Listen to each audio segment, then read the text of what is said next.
What is poppin', boys? Any ladies that potentially are checking in here tonight? We are here about to just grade some teams. And if you're watching that replay, appreciate you guys for watching the replay, for being here. If you haven't already, subscribe to the channel. We are trying to grow our following here, and our goal is 100 subscribers by the end of week 2. Now, we have just been shattering goals here on this channel week in, week out, day in and day out. So if this is your first time coming to the channel, participating, like, what are you doing? Subscribe right now. Helps me out a lot in the algorithm. But before we get started, let us hit that intro.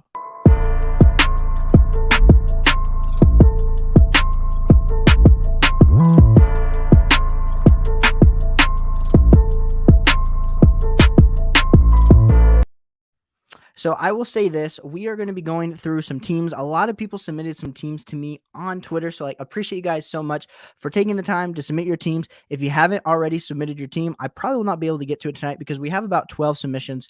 Otherwise, we're going to be diving in. So if you are currently right now in this live stream, oh, what up, Mac? Thanks so much for being here, man. If you are here and we're going to grade your team, let me know down below. And Sean talking about Notre Dame. We Ohio State fans here. We Ohio State fans. I'm an Ohio State fan. Maybe you're not an Ohio State fan, but I'm an Ohio State fan. So before we talk any further, we are going to be jumping in. I know Danny Dime season. He is, Sean, is that you? Is that your Twitter name?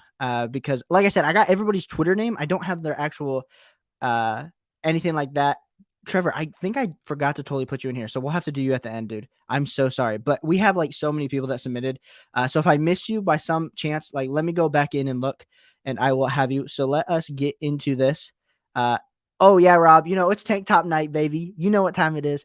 So Danny Dime season, he was, hey, Jelly Data. Appreciate everyone being here. Guys, like I said, if you have not already, hit that sub button. Appreciate all the support. We're trying to grow this channel. And so Danny Dimes was the first one to submit to me. So shout out to you, my guy. And yeah, thanks, Trevor. And I know it's a little blurry. It was kind of hard to format. Some of these screenshots are super hard to format. So if you cannot necessarily see, I'll just read it off.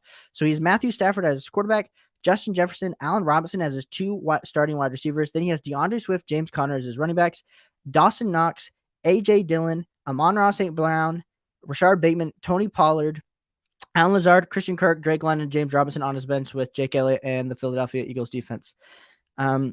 If I'm just going off the top and I'm just what is the grade for this team? I'm giving this one in particular, I'm giving this one just a B. And here's my reasoning. So I love Justin Jefferson. He's my wide receiver 2 this year.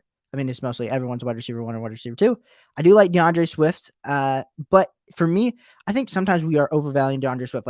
If he is your top running back, now, some people believe that he has that top 5 upside. I don't necessarily believe that because I did have him as my running back 11 in my rankings. Now, maybe that was a little bit low to some people, but for me, I would much prefer DeAndre Swift. If I'm able to pair DeAndre Swift with a Dalvin Cook and Alvin Kamara, feeling a lot better about that situation with him just being the number 1, and maybe you're against it, that is one of the reasons I have this team ranked a little bit lower. Of course, James Conner is also there. He's a top 15 running back for me, but those are some of my thoughts with this team. Of course, Dawson Knox just got that huge, massive extension, but I don't think that's necessarily going to help his fantasy football value for this year.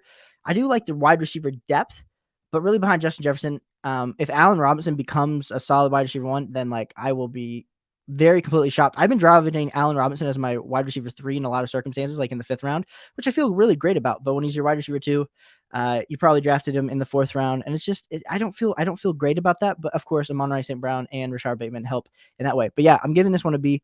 Also, if you are here, let me know. I'm about to drop my wide receiver rankings for this week's video.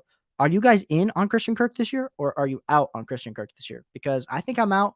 But if someone is here and is in, I would love to hear your opinion on why you think he's in. Jelly Data, dude, appreciate you first for submitting your team, for being here tonight, and yeah, subbing today. So new subscriber alert.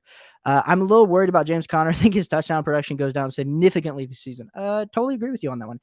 When the fact is you're watching games and he's scoring 2 touchdowns and that's really salvaging his fantasy football value, I think that's number 1. Is the offense going to be as good as last year? Is the second question. And I don't know.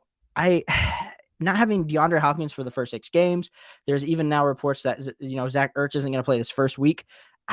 if they're going to be stacking the box, and Kyler are always vultures touchdowns too, like, it makes me a little bit worried about James Conner, especially with Eno Benjamin and Darrell Williams waiting there in the waiting. But I know Danny Dimes actually submitted 2 teams.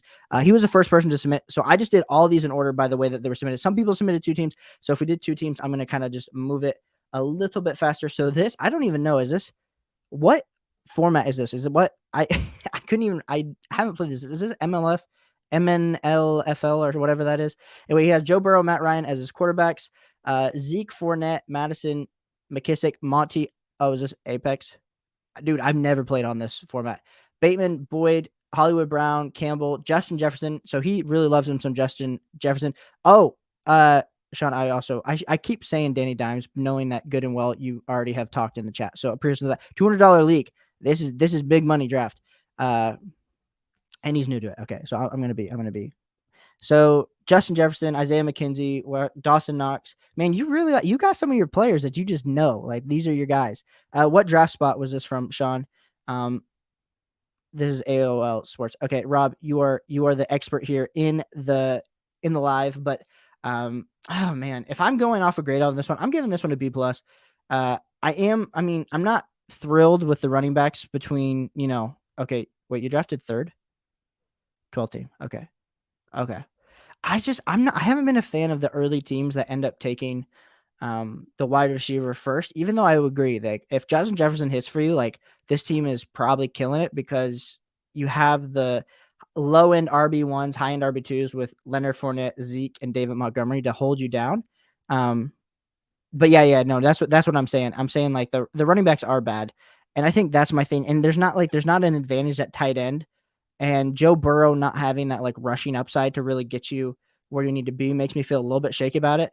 I'm glad. Yeah, I typically always go running back first. Not that I'm not the fantasy football counselor always preaching robust RB, but those are some of my thoughts when I'm looking here at that. I mean, Justin Jefferson, Hollywood Brown, Rashad Bateman, like, that's not a bad receiver room.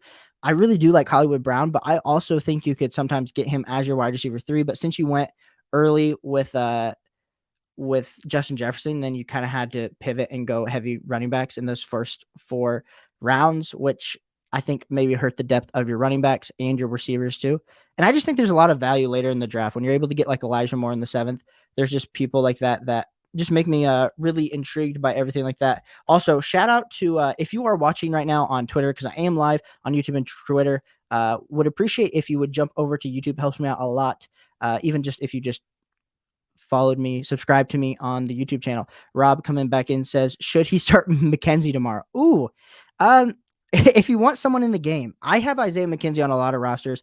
I'm currently not starting him in a lot because at this point, injuries aren't a concern. And usually I was drafting Isaiah McKenzie somewhere between the 10th to 12th round, where I was getting my typical wide receiver 3 or my flex somewhere around round 6 or 7. So typically I'm holding off unless something drastic is happening with injuries. And I think his projections kind of have gone down. Jelly coming in. I will down the hill that running back in the first 2 rounds is the optimal strategy. Yeah.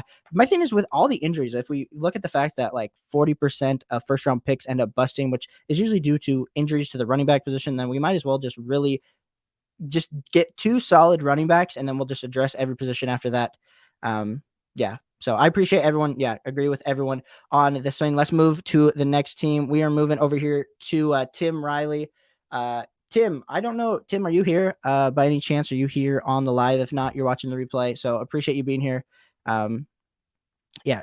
You know what? That is, though, I will say this about with Sean comments, that it is always something to be able to just differentiate your strategy a little bit, because sometimes it's kind of boring to play fantasy. Just I'm drafting, running back. I'm drafting Christian McCaffrey, then Leonard Fournette, then getting like Mark Andrews. Like that's what was happening a lot if you had like the first pick in these mock drafts all offseason, then drafting in draft time. So I totally understand the thought to like, let's switch it up. Let's do a little bit something different. So hear you on that one, but let's jump into Tim's team. So he has Trey Lance as his QB1. So he waited on quarterback because Trey Lance is going somewhere between the 8th to 10th round.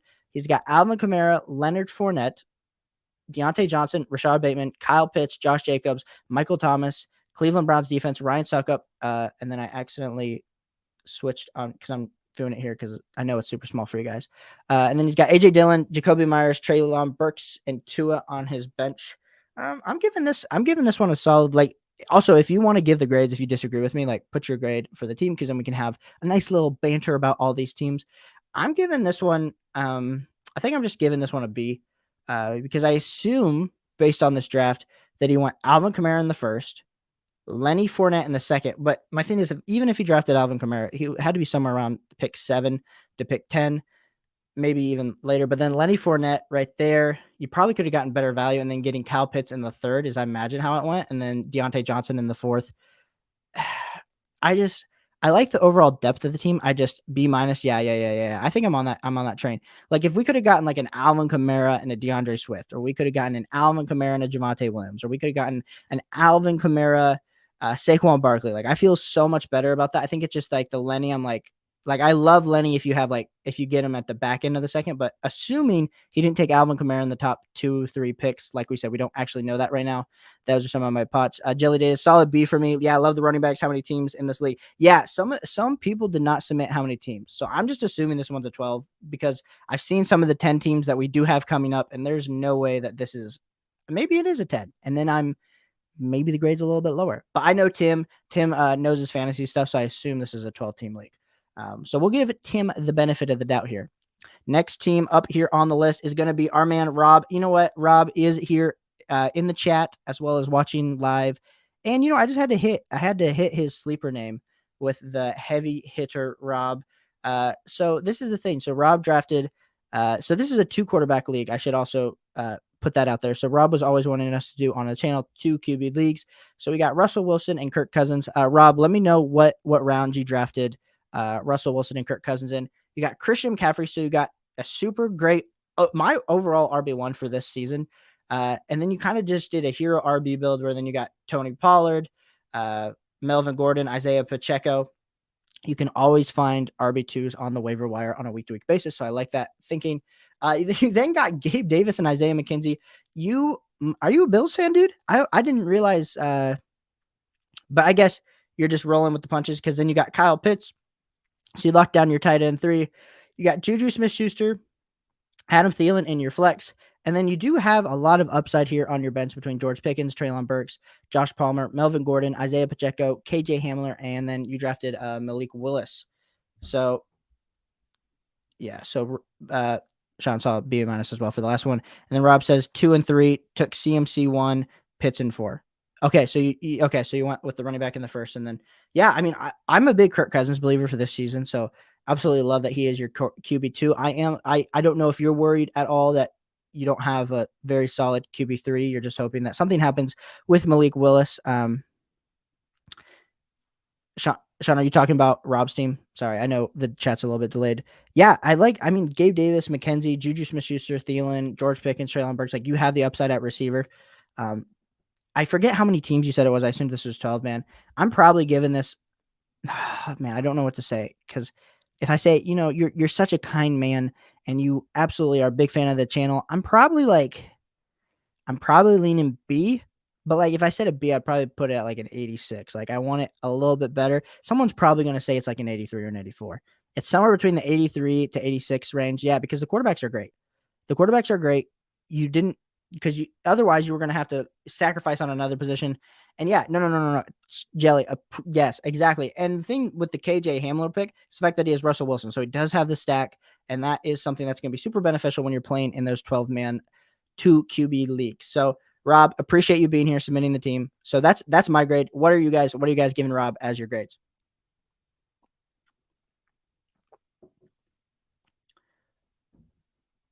And we will move on to the next team. We have Jacob Zabrowski coming in here. Jacob is team, of course, he got 2 teams. Okay, all he needs a D minus to pass, so I'll take the B. Oh, man. You guys are funny. Really funny.